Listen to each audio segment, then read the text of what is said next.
Good morning. MCom semester 4 के advertising and sales management paper के इस 9वें लेक्चर में आज हम लोग एडवर्टाइजिंग क्रिएटिविटी प्रोसेस को देखेंगे।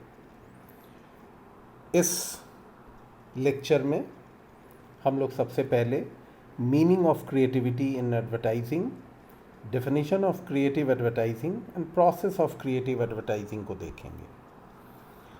अब सबसे पहले meaning of creativity in advertising.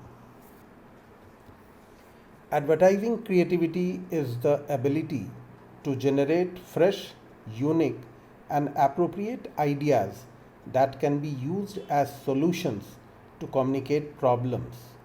To be appropriate and effective, a creative idea must be relevant to the target audience.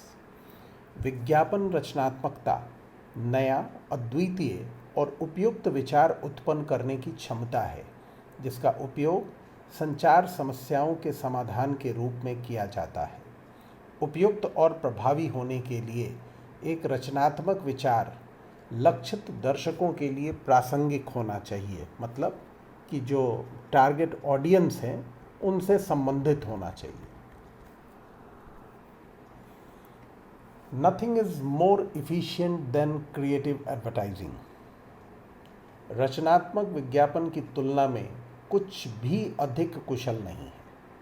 रचनात्मक विज्ञापन अधिक यादगार है, लंबे समय तक चलने वाला होता है और कम मीडिया खर्च के साथ काम करता है और तेजी से एक प्रशंसक समुदाय का निर्माण कर लेता है। Now definition of creative advertising. Webster dictionary के अनुसार कलात्मक या बौद्धिक आविष्कार रचनात्मक है।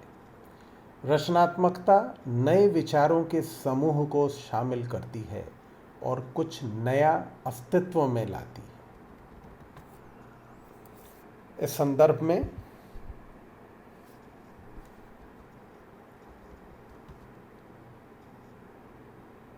रोसोवेथ केंटर कहते हैं कि एक बहु रूपदर्शक के माध्यम से रचनात्मक दुनिया को देखता है। एक बहु रूपदर्शक के माध्यम से रचनात्मकता दुनिया को देखने जैसा है। आप तत्वों के एक ऐसे पारंपरिक स्वरूप को देखते हैं जो हर कोई देखता है, लेकिन उनमें से कोई उन तत्वों को एक आकर्षक नई संभावना में बदल देता है। यही रचनात्मकता है। मैं फिर से दोहरा रहा हूँ, एक बहुरूप दर्शक के माध्यम से, मतलब एक ही चीज़ को कई लोगों द्वारा देखा जाना। एक बहुरूप दर्शक के माध्यम से रचनात्मकता दुनिया को देखने जैसा है। आप तत्वों के एक ऐसे पारंपरिक स्वरूप को देखते हैं जिसे हर कोई देखता है, लेकिन उनमें से कोई उन तत्वों को एक आकर्षक नई संभावना में बदल देता है, और यही रचनात्मकता है।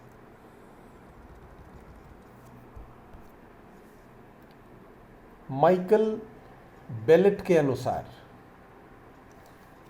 creativity is the ability to develop and express ourselves and our ideas in new ways. रचनात्मकता नए तरीकों से अपने विचारों और क्षमताओं को विकसित और व्यक्त करने की क्षमता है। रचनात्मकता सामान्य से परे जा रही है, अर्थात आउट ऑफ बॉक्स कदम है। इसे कई तरीकों से परिभाषित किया जा सकता है, जैसे कोई व्यक्ति विचारों की खोज कैसे करता है, या मुद्दों को हल करने के लिए किन विभिन्न तरीकों का प्रयोग करता है, और कोई जीवन को कैसे अनुभव करता है, आदि। अब creative process.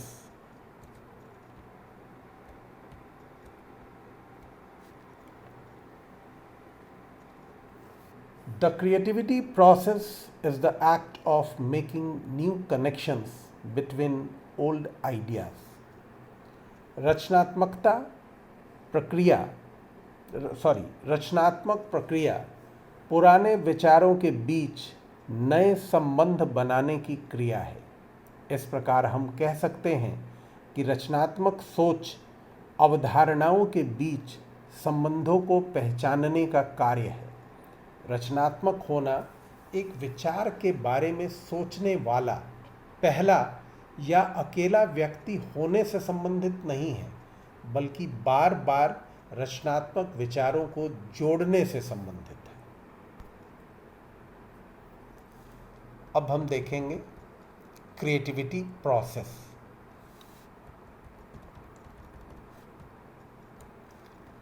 क्रिएटिविटी प्रोसेस को हम एक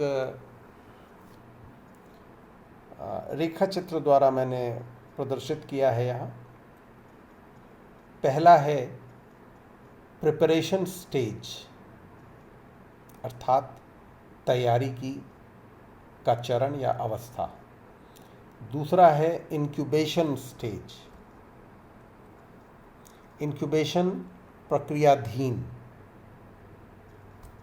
तीसरा है इल्यूमिनेशन स्टेज, इल्यूमिनेट होना, प्रकाशित हो जाना। चौथा है इवैल्यूएशन स्टेज, परीक्षण का स्तर। और पांचवा है इम्प्लीमेंटेशन, कार्यान्वयन का स्टेज। अब इसको विस्तार से देखेंगे। प्रिपरेशन स्टेज, जिसे हम तैयारी का स्टेज कहते हैं, इसके अंतर्गत सामान्यतः जो विषय है, जो मुद्दा है, उसकी व्याख्या होनी चाहिए, उसका परीक्षण होना चाहिए, उस पर स्टडी किया जाना चाहिए, अध्ययन किया जाना चाहिए और उससे संबंधित सारी सूचनाएं जमा की जानी चाहिए। ये प्रिपरेशन का स्टेज है। An idea can come from anywhere. It feels like it happens spontaneously, but that's actually very rarely the case. Most of the time, ideas come from consumption. The more you consume, the more inspiration you can draw from. The preparation stage involves gathering as much information as you can, immersing yourself in something and preparing an environment where ideas can grow. एक विचार कहीं से भी आ सकता है। ऐसा लगता है कि यह अनायास होता है, लेकिन वास्तव में ऐसा बहुत कम होता है। ज़्यादातर विचार दिमाग और उस ओर लगाने से आते हैं। जितना अधिक दिमाग आप उस विषय की ओर लगाएंगे, उतने ही विचार आप उत्पन्न कर सकते हैं। तैयारी के चरण में अधिक से अधिक जानकारी एकत्र करना, अपने आप को किसी चीज़ में डुबो देना और एक ऐसा वातावरण तैयार करना शामिल है जहां विचार बढ़ सके। बहुत सारे लोग तैयारी के चरण को काम मानते हैं। इस कारण इस चरण में आप रचनात्मकता को प्रेरित करने के लिए सक्रिय रूप से कुछ कर नहीं पाते हैं। रचनात्मकता प्रभाव, नकल और उसकी स्वयं की व्याख्या खोजने की प्रक्रिया का मिश्रण है। यदि आप अपनी रचनात्मकता में सुधार करना चाहते हैं, तो जितना संभव हो उतना ज़्यादा उस दिशा में स्वयं को ले जाना शुरू करें। अपने आप को नए अनुभवों के लिए खोलें। अपने आप को उतनी ही जानकारी के साथ निखरने दें जितना आप अपने हाथों से प्राप्त कर सकते हैं, क्योंकि रचनात्मकता सिर्फ स्वतः होती नहीं है, इसे बोने की आवश्यकता होती है, कल्टीवेट करना पड़ता है। Second point, incubation stage. ये प्रक्रियाधीन कहते हैं इसको। नॉर्मली जो विषय रहता है उसको कुछ समय के लिए छोड़ देने की आवश्यकता होती है, शांत चित्त, और ये प्रक्रियाधीन होना कहा जाता है। किसी भी चीज़ को प्रक्रिया में लाने के लिए पहले उसे सामान्य होने देते हैं। If the preparation stage is about working, the incubation stage is about taking the time. And with this stage, there is no knowing how long it will take. यदि तैयारी चरण का तैयारी काम करने के बारे में है, तो उस्मायन मतलब इंक्यूबेशन समय लेने से संबंधित है, और इस चरण के साथ यह पता नहीं होता कि इसमें कितना वक्त लगेगा। This is an extremely important stage because sometimes it can take days, weeks, months or sometimes even years.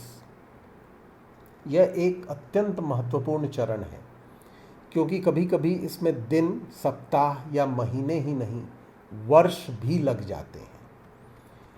अब उस्मायन के बारे में दिलचस्प बात यह है कि यह कुछ हद तक वास्तव में आपके नियंत्रण में नहीं है कि इस काम में कितना समय लगेगा। यह कुछ ऐसा है जिसे आप वास्तव में निर्धारित नहीं कर सकते। इसका कारण यह है कि उस्मायन चरण मतलब इंक्यूबेशन स्टेज में आपके द्वारा एकत्रित किए गए संसाधनों पर पूरी तरह से काम करना, अवधारणाओं की जांच करना, उन्हें विभिन्न कोणों में देखना और प्रयोग करना शामिल है कि वे एक साथ कैसे सामंजस्य मतलब आपस में कैसे फिट होंगे। सिर्फ सभी चीज़ों को जमा कर देना और एक जगह रख देने से काम को गति नहीं मिल जाती, काम प्रारंभ नहीं हो जाता और न ही वो समापन पर पहुंचता है। ये ज़्यादा आवश्यक है कि उन सब के बीच में तालमेल बिठाना, और तभी उस्मायन इंक्यूबेशन चरण का काम रास्ते पर आता है। कभी कभी आपको अपने विचार से दूर होकर कुछ और करना पड़ सकता है, जो आपको ऊर्जावान बनाता है और आपको अंततः इससे वापस आने के लिए उत्साहित करता है, आपको अंततः वापस आने के लिए उत्साहित करता है।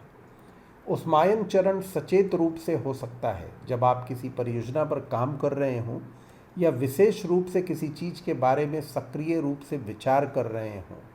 तो बहुत आवश्यक होता है कि आप अपने विचारों से दूर होकर, संभव है कि आपको कुछ और करना पड़े और वहीं आप एनर्जेटिक फील करेंगे, आपको अपने पुरानी योजना से शायद वापस होना पड़े, लेकिन ये आपको हतोत्साहित नहीं करता है, कहीं ना कहीं आपका उत्साह वर्धन होता है।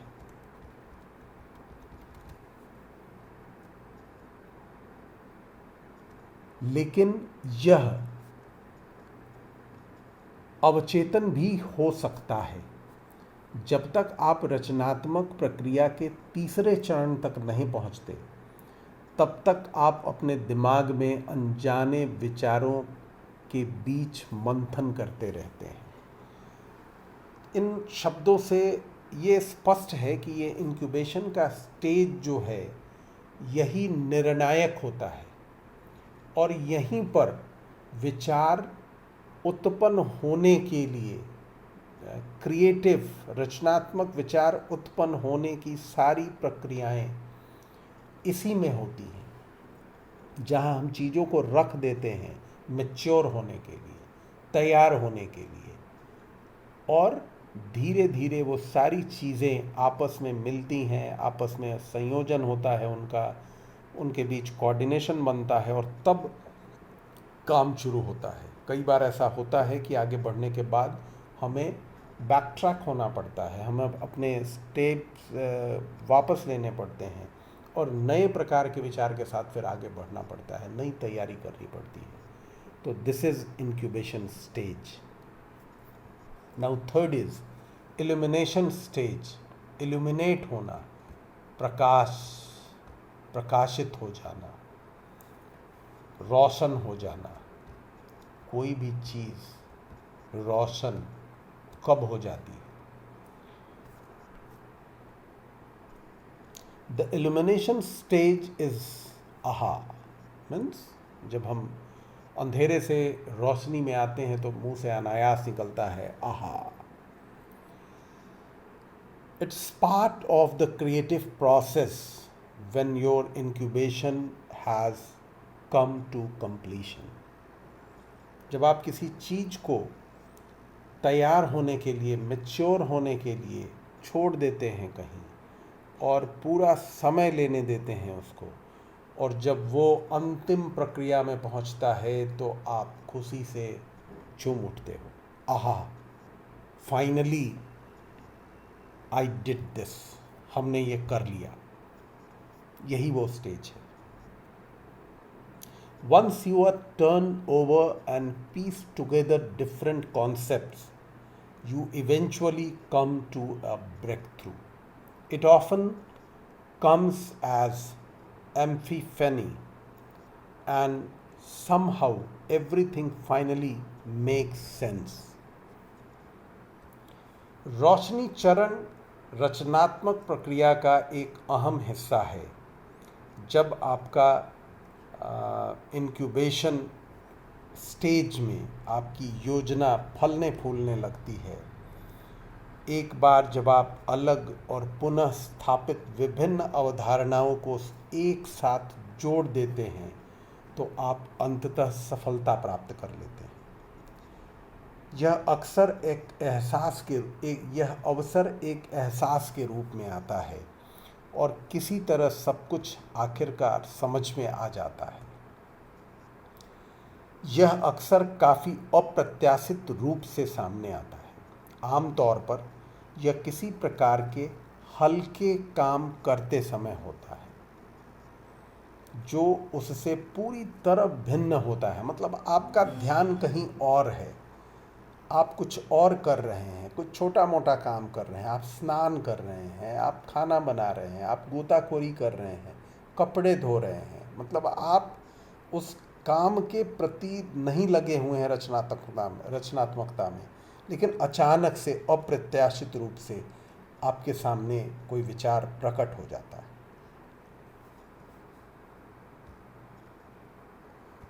और तब आप महसूस करते हैं कि आपकी पूरी दुनिया प्रकाशमान हो गई, जो पहले नहीं थी, अंधकार दिख रहा था। यहाँ टेलर कहते हैं कि यह इसलिए है क्योंकि पिछले चरणों में आपकी अवचेतना जगमगाती है और यह अंतर्दृष्टि अवस्था वास्तव में दिमाग को कुछ और काम करने की अनुमति देता है।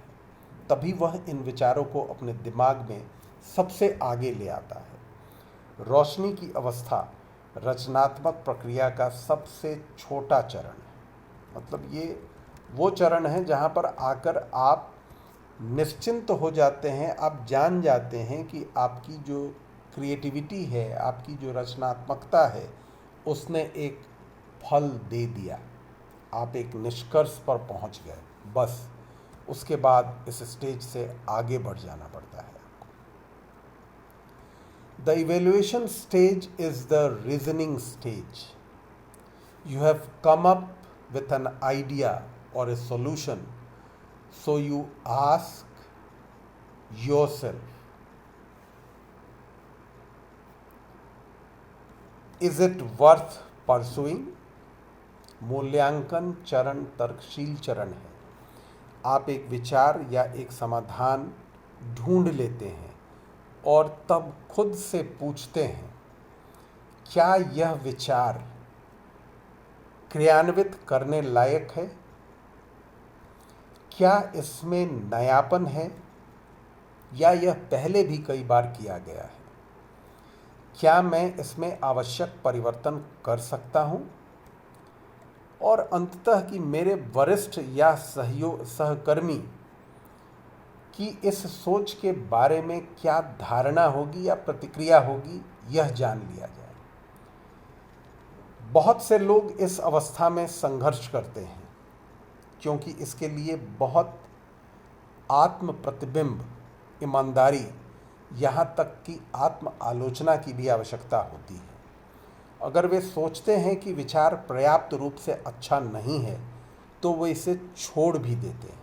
और इसी कारण कहा जाता है कि यह संघर्ष का दौर है जहाँ पर आपको आत्म मंथन करना पड़ता है, ईमानदारी से चीज़ों के बारे में सोचना पड़ता है और ज़रूरत पड़ने पर आत्म आलोचना, सेल्फ क्रिटिसिज्म भी करना पड़ता है, क्रिटिक होना पड़ता है अपने लिए, ताकि आप पुख्ता निष्कर्ष पर पहुंच सकें। और अगर निष्कर्ष में ये आता है कि यह विचार पर्याप्त रूप से अच्छा नहीं है तो शायद आपको उसे छोड़ भी देना पड़ता है। अब बहुत अधिक रचनात्मक दिमाग वाले लोगों को इसी स्तर पर सफलता मिलती है।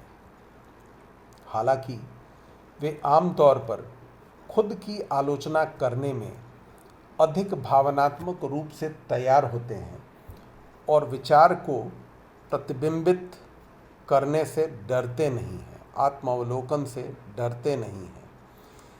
इसलिए दोस्तों और सहकर्मियों की राय पर विचार करना अच्छा है, उस पर विचार करें, उसे दिल से न लें उनकी प्रतिक्रिया के अनुरूप, क्योंकि दिन के अंत में यह निर्णय आपको करना है कि वास्तव में लोगों के राय और विचार के बाद हमारा निष्कर्ष क्या है, निर्णय क्या है। कोई दूसरा उस पर निर्णय नहीं करेगा, क्योंकि उसी निर्णय पर सारी सफलता और असफलता निर्भर करेगी। अब पांचवा है इम्प्लीमेंटेशन स्टेज। ये एक ऐसा स्टेज है जहाँ सिर्फ काम काम काम है, कुछ और नहीं। कार्यान्वयन चरण में अगर आपको लगता है कि तैयारी के चरण में कार्य शामिल है तो ऐसा इसलिए कि आप कार्यान्वयन के चरण में अभी तक पहुँचे ही नहीं। इसलिए एडिशन कहते हैं कि 1% प्रेरणा होती है किसी भी काम में और 99% पसीना होता है। मतलब जो प्रेरणा है वो 1% है और उससे प्रेरित होकर आप अगर अपना पसीना बहाते हैं 99%, तभी आप सफल होंगे। रचनात्मक प्रक्रिया एक विचार पर कड़ी मेहनत करने से संबंधित है। एक अच्छा विचार, एक जीवन को बदलने वाला विचार बस अपने आप आपके पास नहीं आता, आपको उसके लिए सार्थक प्रयास करने होते हैं, आपको अपना पसीना बहाना होता है और वह तभी सफल होता है जब आप उसको उचित रूप से क्रियान्वित करते हैं। यह वो चरण है जहां आपको सिर्फ काम करना है, सिर्फ काम, कुछ और नहीं। अब निष्कर्ष रूप में हम किन नतीजों पर पहुंचते हैं इनको देखें। रचनात्मकता नए और कल्पनाशील विचारों को वास्तविकता में बदलने का कार्य है। जो कुछ भी हमने अभी तक देखा वो यही बताता है कि रचनात्मकता नए और कल्पनाशील विचारों को वास्तविकता में बदलने का कार्य है। रचनात्मकता को नए तरीकों से दुनिया को देखने, छिपे हुए विचार को खोजने प्रतीत होने वाली असंबंधित घटनाओं के बीच संबंध स्थापित करने और समाधान उत्पन्न करने की क्षमता है ये रचनात्मकता। रचनात्मकता नए तरीकों से अपने और अपने विचारों को विकसित करने और व्यक्त करने की क्षमता है। डेविड डिसाल्वो कहते हैं, यह मायने नहीं रखता कि विचार कहाँ से उत्पन्न होते हैं, यह मायने रखता है कि वे आपको कहाँ ले जाते हैं। हम अपने विचारों को रचनात्मक विचारों की एक सीमा तक सीमित कर देते हैं और केवल एक स्रोत पर ध्यान केंद्रित करते हैं। हम अपनी रचनात्मक क्षमता को सीमित करते हैं। समाधान है, उठो, बाहर जाओ और उजागर हो जाओ। बैठे नहीं रहो, उठो, निकलो, दुनिया देखो और प्रकाशित हो जाओ। मतलब अपनी जो रचनात्मक क्षमता है उसे निखार लो। Thank you. Hope the point must be clear और थैंक यू।